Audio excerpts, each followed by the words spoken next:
Thank you to the League and the Wichita Public Library for having me here today.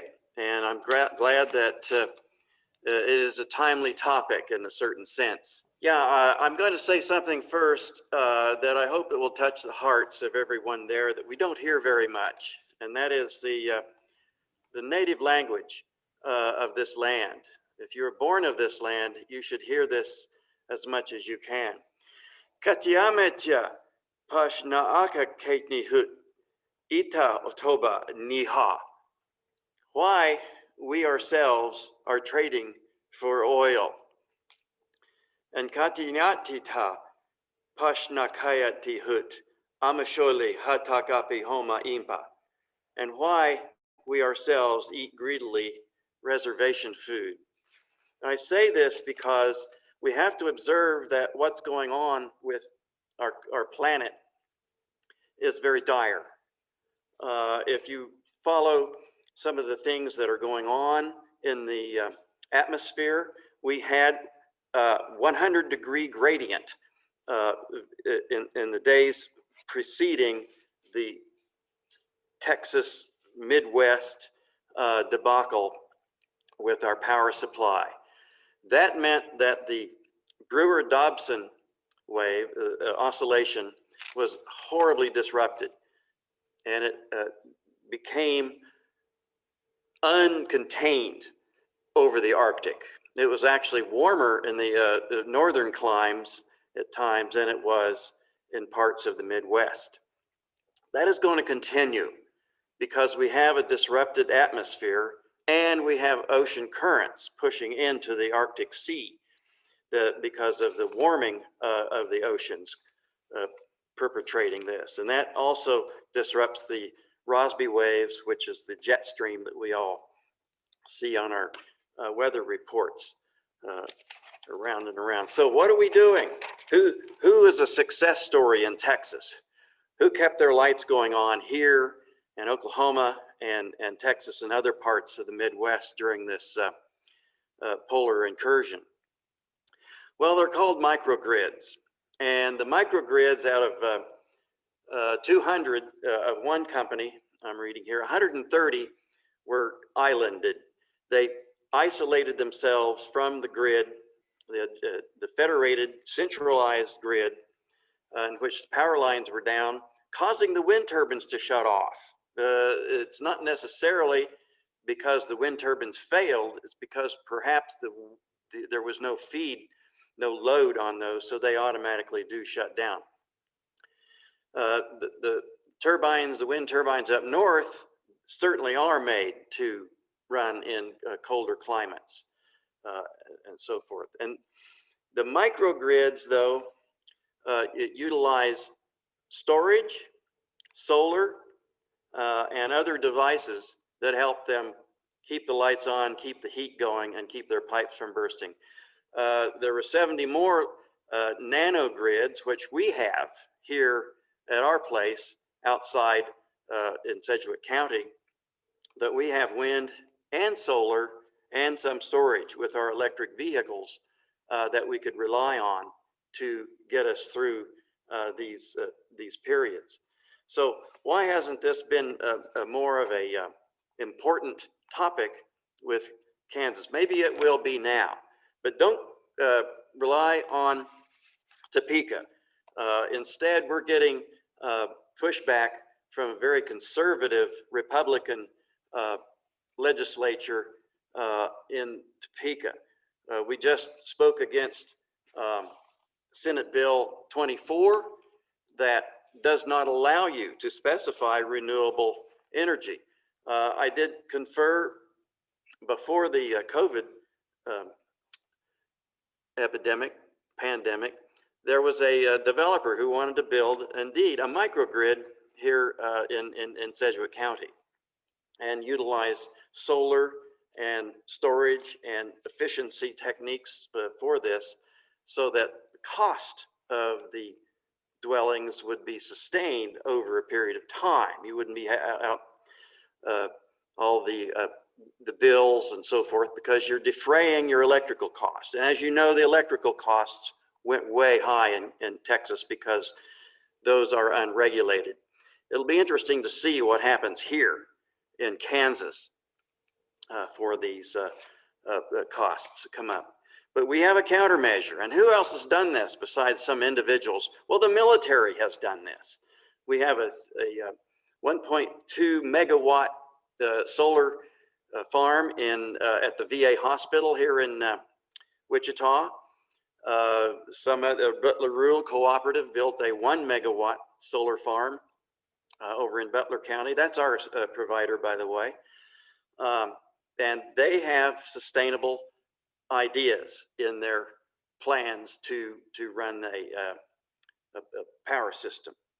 The microgrids are on their way in 14 states that have already passed legislation to allow licensing and certification of interfacing and interoperability techniques and switchgear to substations. But instead, what do we get here in Kansas? We get Senate Bill 24 that says we cannot specify our energy source. We railed against that because they called it energy freedom. Well, this is not energy freedom at all. It's just to continue drawing your power from a centralized generating station like coal and nuclear. And I thank the individuals and people in the unions that run those plants safely as they can be for as long as they have. But it's the answers are not there. We had another one, Senate Bill 172, that made the penalties for obstructing bulldozers or construction equipment that aims to come into your neighborhoods or over your land that you do not wish there because they declared it eminent domain. And this includes people like Quakers at a fuel dock playing a piano, a line of Anishinaabe tribes people holding sweetgrass in their hands, an 80-year-old woman standing in her front yard. These could be felonies now. And yours truly stood on railroad tracks in 1979, January 12th, bringing the first nuclear reactor into Kansas, the Wolf Creek Burlington Mark II General Electric reactor. I was given a fine of $80 sent my way. It was symbolic, I know. But now that could be a Class B felony, I understand. So these kind of things that go on. It follows silly legislation like in 2015, we railed against House Bill 2366 in the House Energy and Utilities Committee. And I'll quote, "No public funds may be used either directly or indirectly to promote, mandate, require, order, incentivize sustainable development." You know, that's the kind of thing. It didn't pass. It was heavily redacted and other things.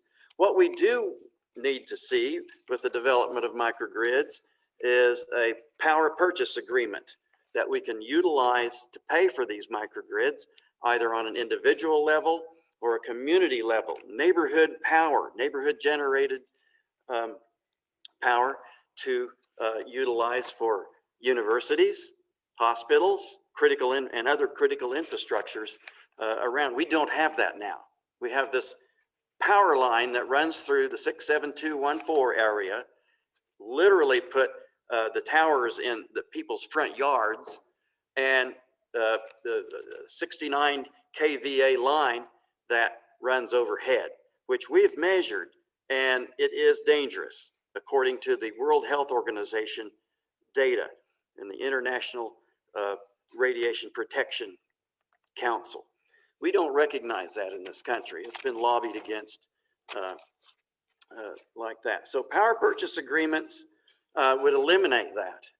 Power purchase agreements would not require power lines to be run through neighborhoods or through people's front yards. And if you deface or say something, to spray paint something naughty on those towers, which they hate down there, and I would too, that could be also a Class B felony. So this is tyranny.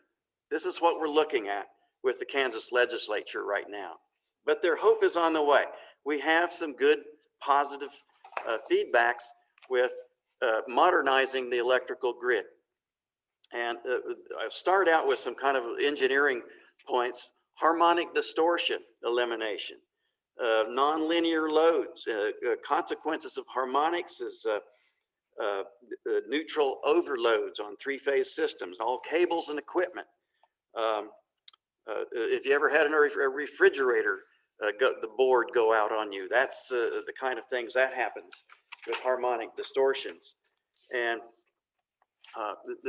when you have generation closer to the source of use, you have a better quality and a more sound frequency of electricity. And all we're asking for is not just a power supply, and other communities are doing this. This is called electrification. And with the advent of electric vehicles coming down the line, we have this need. So I'm going to show, if I can, a PowerPoint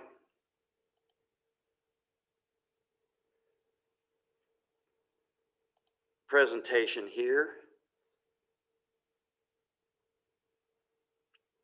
Can you see that? I've got to be on share screen. We're not saying anything yet, but. Okay. Let me get back into it. Can We've Daniel outlined. Can Daniel be of help to you, or? Did you hit share screen?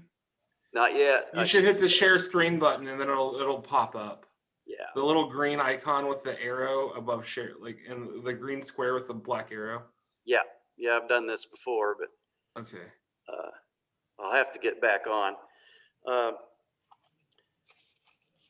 big obstacles that we face with grid modernization right now is the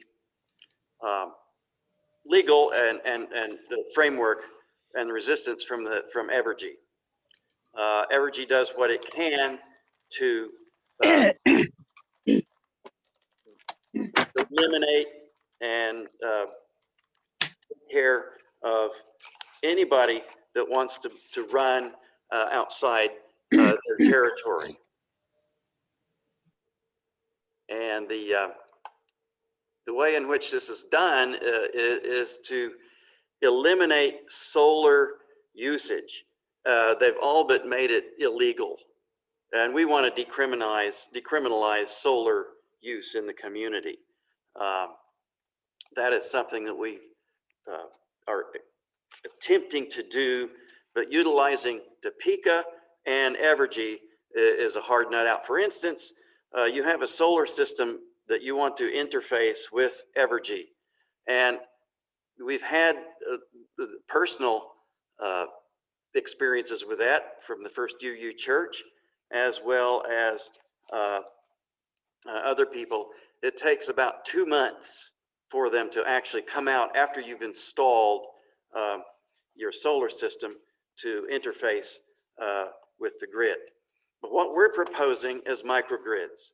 Microgrids operate off-grid. They separate. There's a gap there. And they can be utilized for heating and air conditioning, vehicle charging, battery storage, and thermal storage, because we have a family now of heating and air devices, the heat pumps that have with them storage systems with phase change materials. They're not that expensive. They're off the shelf kind of materials. And right now we're looking at our own on our phones, how much we're generating and how much we're exporting onto the Butler Rural Electric Grid, which is a much more friendly cooperative and electric power supply organization than cooperatives. So with that, we have a lot of options, and we have a lot more latitude now And I hope we have some more incentives to do this. I've addressed the Wichita Area Metropolitan Planning Organization on this, and I'm hoping that we can have something come of this with the county manager here, and really get some things going, because what's going to happen in March, we're going to have onslaught of evictions and power shutoffs with people low income or no income out there. What are we going to do about that? We have already amassed about 40 solar panels that we're ready to dispatch to the community ourselves to be able to run people's homes that have been cut off from. We're also running a food bank there in the 67214, and we haul water to people whose lines are frozen up. Hopefully that will come back soon. So with that, I'll leave you to it. And Okay. I've got a small slideshow here, but I don't see it, how to get there. So I'll leave it to, if I go back one space, I'm afraid I'll lose you. Okay, well, we'll turn it over to Tom. Yeah, thank you. And thank you, Kent. That's very informative. I'm sure we'll have a lot of questions. And so, Tom, you're up. Thank you, Sharon.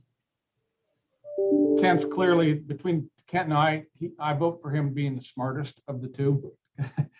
I'm going to go through what has been, just from a government perspective, the history of alternative energy discussion here locally.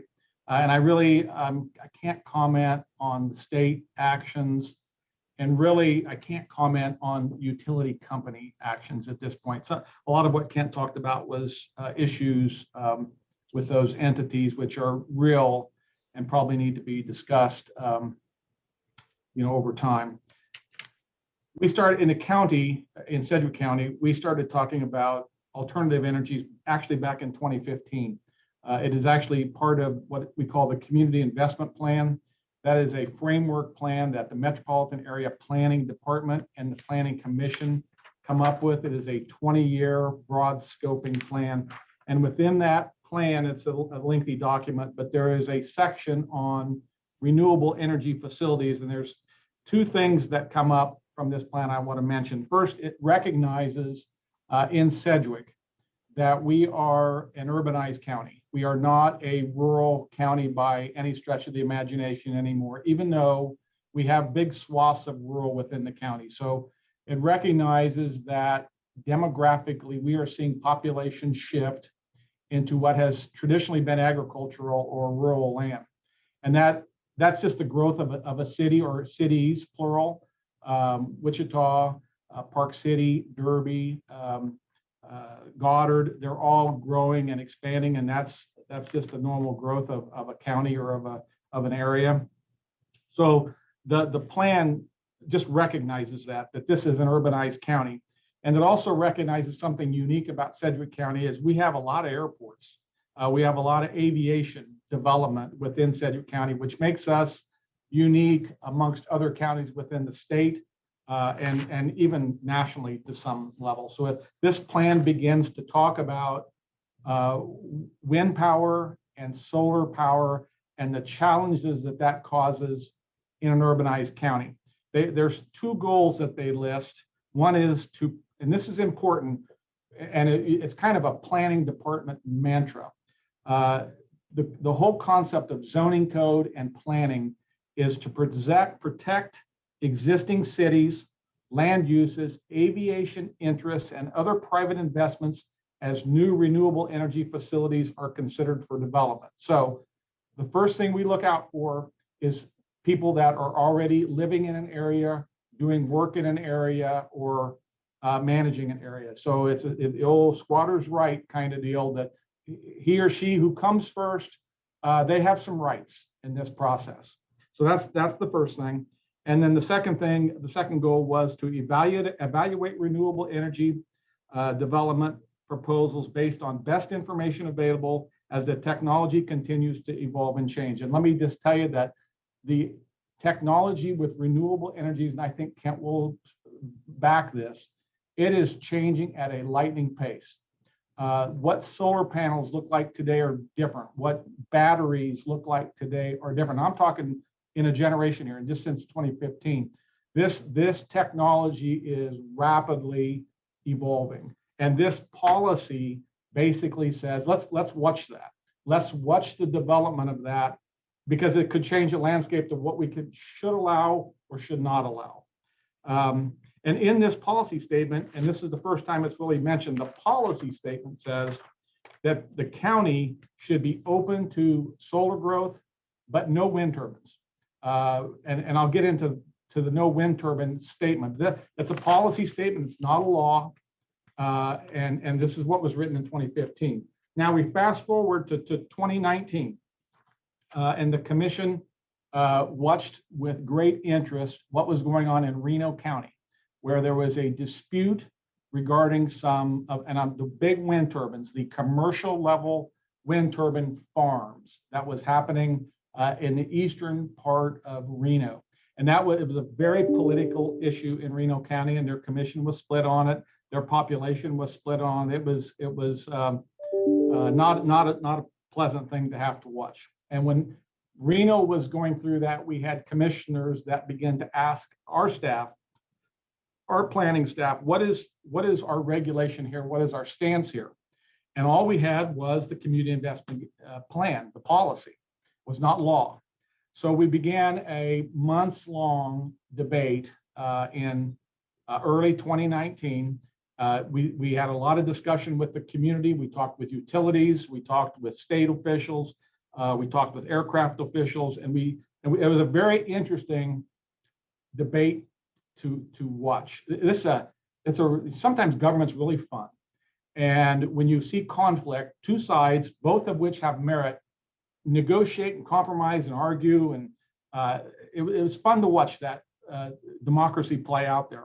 And so we went through this for many months, and finally, on September the 4th of 2019, the county commission created law, and it was basically very similar to the policy, and we have to keep in mind, we're talking commercial here only. Nothing we are talking about deals with individual homeowners of solar panels they put on their house or wind turbines that they put on their property to serve their property. What this resolution focused on was the mass farming, the commercialization of solar and wind. And so when they made the decision to outlaw wind, and it was, in Sedgwick County, we really just looked at the map. I mean, we got into the mapping of the county, how it's laid out, where all the airports are, and I think there's 15 airports in the county. There's a number. And you have to have 5-mile radius around each of those airports. There was just very little dirt inside Sedgwick County to put the wind turbine the size they are today. And we're all familiar with them. You see them when you drive through Salina and when you go through the Flint Hills east of here. There just really wasn't physical space in Sedgwick County to place them. And if there was physical space, there was a development, a home development, housing developments close, and people that lived close to these things. And we watched this play out in Reno too. The people that lived close to that, they just didn't want them.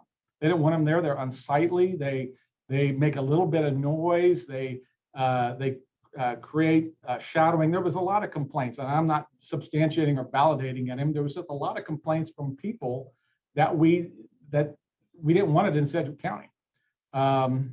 So the commission made a decision for now, this is back in 2019, it's still on the books today, that we weren't going to allow wind turbines.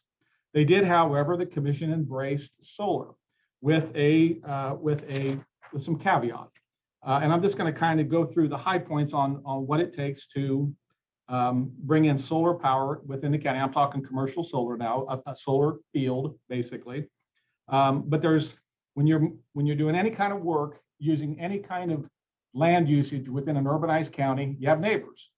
and you have other businesses, and you have other people that you need to account to. So before you put a solar array in or a solar field, there has to be contact with a nearby airport or airstrip, because there's potential, not validating, maybe Kent can validate or not, that as pilots are flying in, around, or over solar, there's some glare issues. So you have to at least touch base with nearby airports to let them know your intention to put this 80 or 120 acre or 160 acre solar field in. You have to touch base with EPA. There are environmental issues regarding bird migrations and habitat, flora and fauna, different kinds of plants and those types of things. There's been some reports, and I just remember the discussion back when we were debating it, that sometimes waterfowl will think that a solar panel is water, and they'll try to land on it and they hurt or kill themselves. So there was issues there. So if you want to put a solar array in Sedgwick County, you at least have to touch base with EPA. Anytime you build anything in Sedgwick County, you have to worry about stormwater drainage. We are a pretty flat county, and when you build a building or a parking lot or a solar array, water's going to have to go somewhere in April and May and June when it rains a lot here. And so you have to have a drainage and soil erosion plan. This is an interesting, the social and economic impacts of the field. So social impacts is a fancy way of saying, what do the people feel that live around this? What are their feelings? The people who live there, who already have property there, what are their feelings about what it is you are intending to do? And they should get to be heard. So there's that component. There has to be some component of communication with state, with all facets of government, local, state, and federal, because all government pieces touch just a bit of what it is you're trying to do when you put in a solar array. There's limitation of height of 35 feet. There are setback requirements. These are not unusual for the solar. These are just on any time you want to build anything, you have to have setbacks and specific heights. There has to be an 8-foot fence perimeter around it. You can't have large power lines leading from and to. The power line workage has to be underground so you don't impact neighbors. There can't be any obvious or large signage, because people get kind of feisty when you put signs up along the roadway or within their neighborhood. There has to be some effort of landscaping and screening. There has to be an assessment of potential fire risks so we don't burn wheat fields down that are nearby, or housing additions. And then this one's interesting. There has to be some type of site and facility reclamation or decommissioning plan. And the fear there is, and as you drive across the country, you'll see old power plants that have been abandoned. And they just are standing there and they're collecting mothballs, and it's unsightly, and there's no plan. Owners just walked away from them. So we know that with solar technology and wind for that matter, that these technologies are going to be advancing so quick. What a solar panel today can collect as far as energy and store may be infinitely smaller in the future, and be so much more efficient that you won't need the large panels anymore. I'm just as an example. Well, what the neighborhood and what the county doesn't want to have happen is that owner then just walks away from that 120 acre solar panel field and ratchets up another 20 acre solar field that collects just as much power as the old one did, and just leave that abandoned there for future generations to have to reconcile. So as these are built, there has to be some component of if it and when it becomes decommissioned, because there's life expectancy on all of that, how is it going to be brought down so that the county essentially and the people that live in the county are left whole. So that's kind of where we stand in Sedgwick County today. It was interesting after they banged the gavel on the resolution. A lot of people cried out, "Well, they're against alternative energy." That is not the case at all. We have some commissioners who are very passionate about alternative energies. It comes down to a balancing act in an urban county of how you have land usage in comparison to what your people here that already live feel about it and think about it. And the commission, I think at the time, made the best decision that they could. So with that, I will stop and I'd be glad to answer any questions. Okay, at this time, if you have questions, if you would put them in the chat, I will repeat them and ask our speakers if you want to direct a question to a particular speaker, you can say so. If you just want both of them to comment, why, that's okay too. As of right now, I don't have any questions, but I'm sure they're going to be coming. I have a question of Kent while we're waiting, and that is, would you explain these the grids, are they like individual grids? Is that what you talk about when you were saying the smaller grids for electricity and stuff like that? Are these like individual grids, or are they grids for a group of people, or how does that work? I've never heard of that before. Well, one size fits all. It can be an individual home. It can be a community solar. It could be a utility model, landlord model, a cooperative model. But what we're looking at right now, just to be able to generate, is the customer generator model. We're kind of backed off to that because what we're trying to do is solar rooftops, but many people in communities have very poor roofs.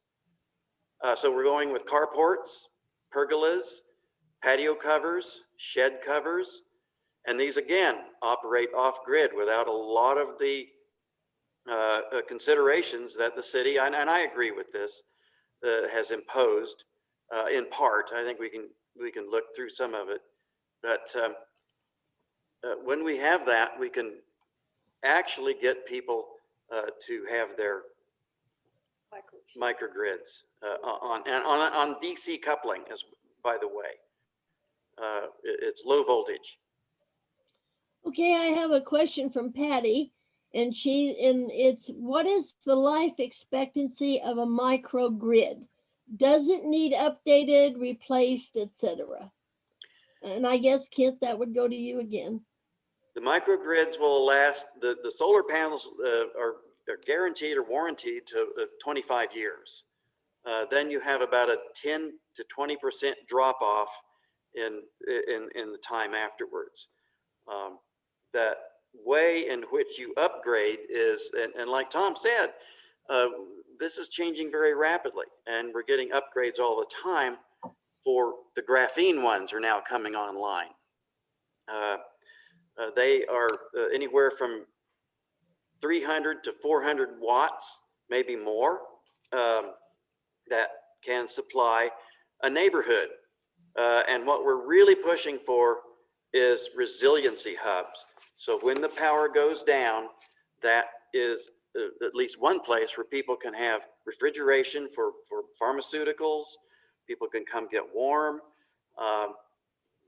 They can have the lights on. They can charge their vehicles, on and on and on. It's like the military microgrid. It takes care of the people around it. So those can be implemented pretty smartly, even with homes with poor roofs. Okay, I have a question from Dana. What actions are being taken to deal with closed power plants, and whose jurisdiction would this be under? Either one of you, I think, can comment on that if you want to. I'll take a stab. I'm going to say state of Kansas is not under the county or city jurisdictions, other than, the closest thing I can think of in Sedgwick County, when we held, for those of you who are old enough, when we had the old Derby refinery up there at 21st and the canal route, when that closed, and how many years and decades that's sit there. I know it was a battle for the city to try to get that removed. There's EPA considerations, federal government considerations. So that would be a discussion between the state of Kansas, EPA, federal regulators on the safe and environmentally safe removal of power plants. I don't know. I mean, I know we had some of the Gordon Devens plants closed, the steam plants, and Evergy, what is now Evergy, was Westar, took those away. They removed them lock, stock, and barrel, demolished them. I'm unaware. Then whoever is asking this, Dana, do we have any in Sedgwick County that you know of that's not being reconciled right now?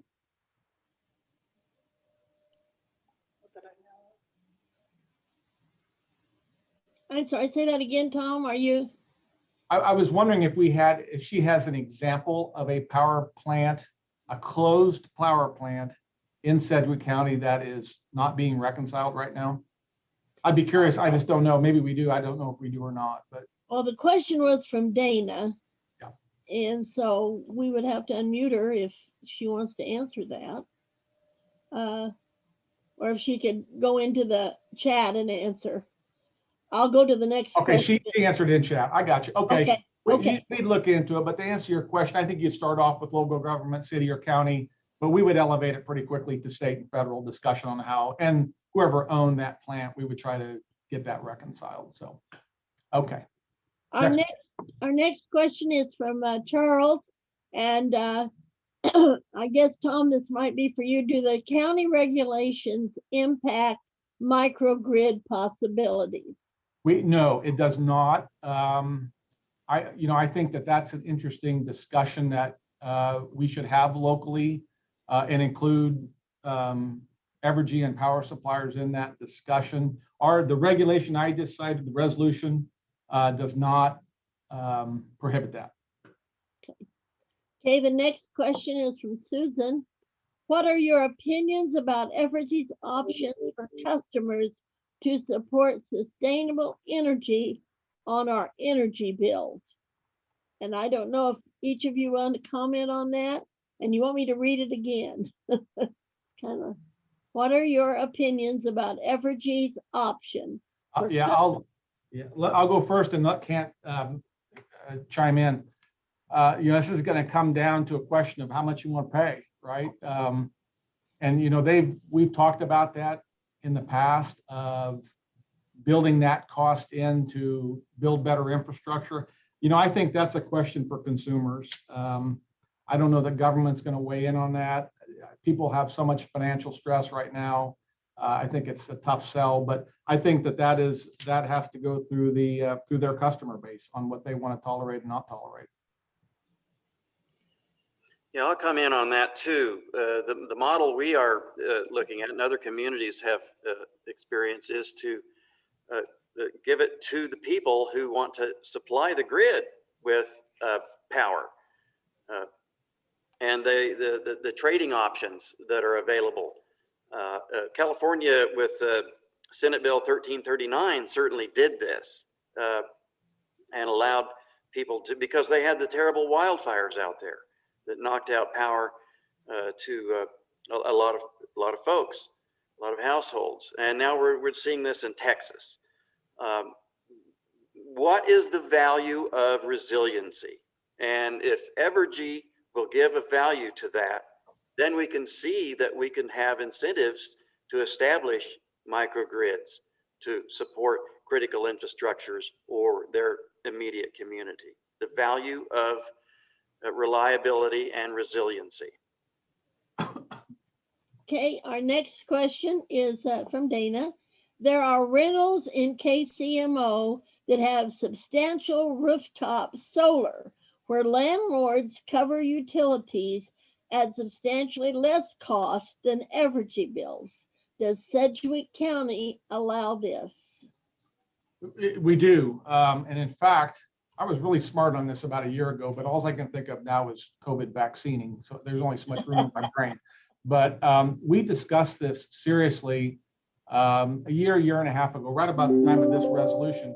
And we actually have a plan on the books to put solar panels on top of Sedgwick County and have a cost deferral. It's a way to save money, basically, and be green, to put panels on our county buildings, starting with the courthouse, Extension Center, the Reagan Building, and others. So it's allowed. We are looking at actually doing it ourselves, and many jurisdictions across the country do that, and it feeds into the grid and allows for a lower bill for the homeowner. So we, I think, would promote that here in Sedgwick County. Okay. Next is from Susan. Are solar roof shingles a viable option? And I guess Kent, or either one of you, but are solar roof shingles a viable option? Well, they're becoming more popular. It's Tesla that is promoting these. I have not seen any performance data. How about codes for that, Tom? Have you seen any city codes, city county No, codes? that's a good question. Well, roofs in the city are interesting. I think from a code perspective, I'd have to look at it. I think they would be allowed. Here's what's interesting though.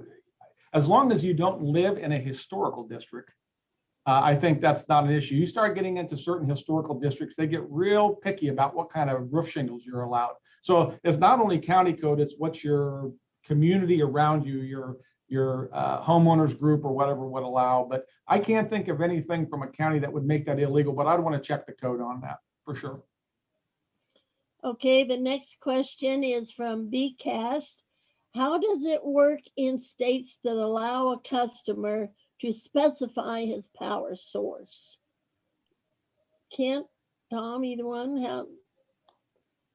Yeah, that's a good one. The customer generator model, or you can live in a community that's not outlawed by their states to have specified the sustainable, so-called sustainable energy. Texas actually has this.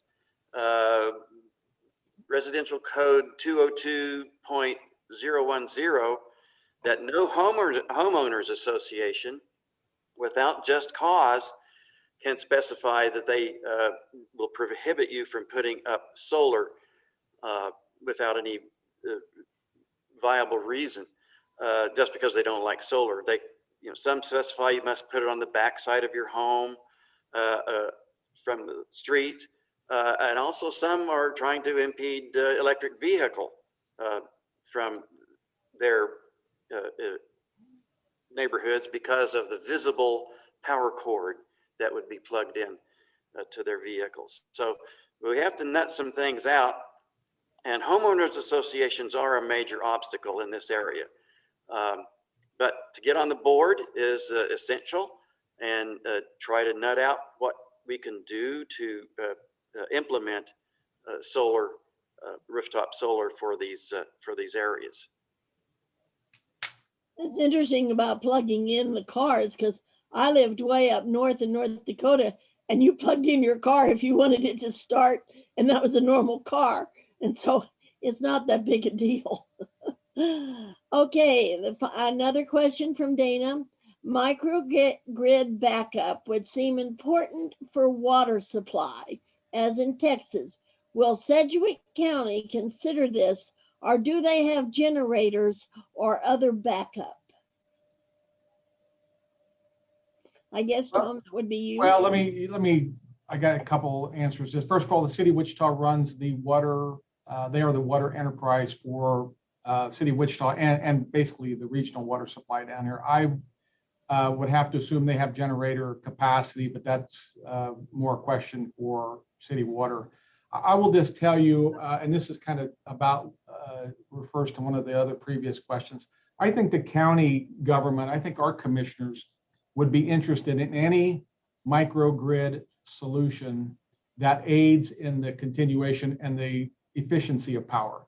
The county cares about what homeowners' rights are and landowners' rights are who already live in the county, because they moved to a certain place where they had expectations, and if all of a sudden the county allows something to come in that will drastically change their quality of life, I think that's where commissioners begin to get concerned.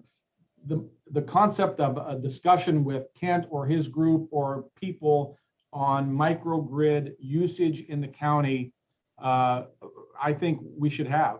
And as long as it doesn't drastically and radically impact people's quality of life on where they moved and how they live, I think it's a worthy discussion.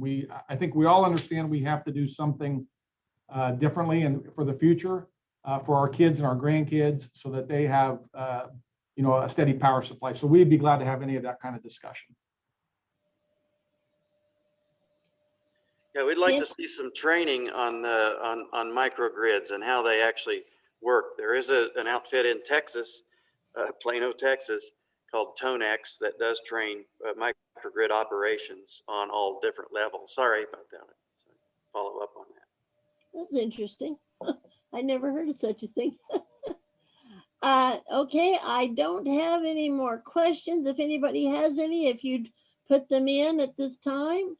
And meanwhile, while we're waiting, do either one of you gentlemen have any other statements you'd like to make, or any other issues you'd like to bring up concerning land use and renewable energy? And how do you guys think Sedgwick County does, even though we have our land use problems? You know, how do you think Sedgwick County as a whole is doing with like solar or wind or whatever? Kansas as a whole, and we're number 5 by all the data that's out there. We're number 5 in the ability to produce power, electricity, but we're number 48 in the states, right at the bottom in its implementation and necessary legal framework to do this. So we're really starving to death with food right in front of us. I could say that in Chickasaw, but I say it. Why do you think that is? Well, just look at the laws that state of Kansas has implemented, and the restrictions out there. For instance, you cannot actually live in a residence. You cannot. You can be kicked out of your home if you are not on the electrical grid. Marcy Francisco and Senator Sykes are working on repealing that. So you have to have electricity. Is that what you're basically saying? But you don't have, you can have electricity off grid quite well with the new technologies that are out there, battery storages, thermal But storage. Kansas won't let you. Right. Yes. I see. Okay, that's interesting. Tom, do you have any other comments to make about how Sedgwick County? I was going to give Sedgwick County a grade of a C on renewable energy.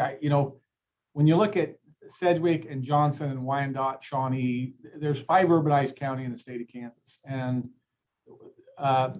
there's 100 counties that have a lot more space and a lot less population, and I think the sky's the limit for them. When you're in an urbanized county, I think you do what you can with your.